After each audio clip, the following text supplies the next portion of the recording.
Okay, ni pula tom yum campur enoki bihun. Bismillah. Nampak? Tom yum campur enoki bihun. Nampak? Ha. Tu dia barang kita. Ya ni barang kita. Okay, daun ketumbar yang lupa. Daun ketumbar memang kena banyak, okay. Sebabnya nanti tak ada tom yum.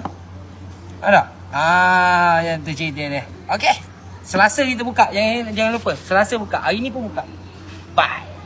Alright gang. Assalamualaikum. Hari ni first order kita. Ni.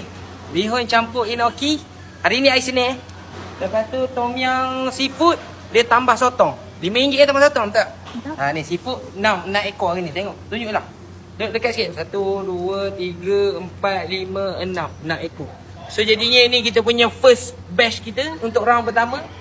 Okay. Jadinya kalau sotong tambah, kita akan bagi macam ni. Saya tak siap lagi potong ayam ni. Sorry kan. Saya tak siap lagi potong ayam. Kepala memang ada 4 lah. Kalau dia tambah sotong. So jadinya ni 12 slice untuk satu set.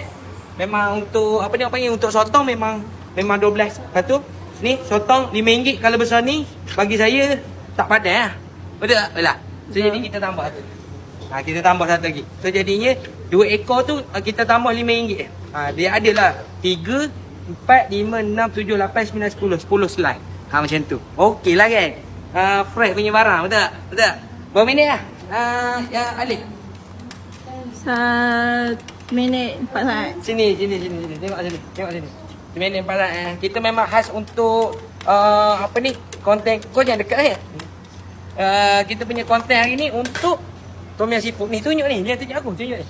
Macam tu. So jadinya nampak kita bagi dia mendidih dulu. Kejap lagi saya akan tuang. Korang tengok sendiri macam mana. Hari ni Senin buka pukul 3 petang sampai 11.30 malam.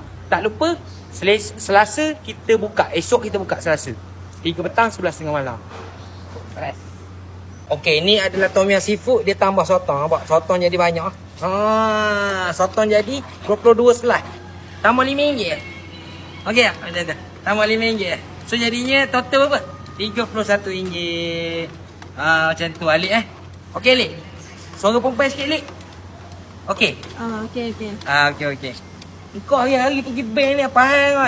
Semalam pergi bank, hari ni pergi bank. Waktu kerja tak siap hari. Aduh.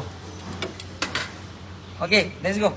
Bismillahirrahmanirrahim. Sotong sekejap lagi. Dia jangan lama-lama ni. Tunjuk presentation kita macam mana. Alright, saya minta maaf geng sebabnya saya benda orang panggil. Saya tak siap potong ayam ni. Macam tu. Ni lah tom yum seafood. Okay. So, jemput datang Y Corner. Assalamualaikum. Bye-bye.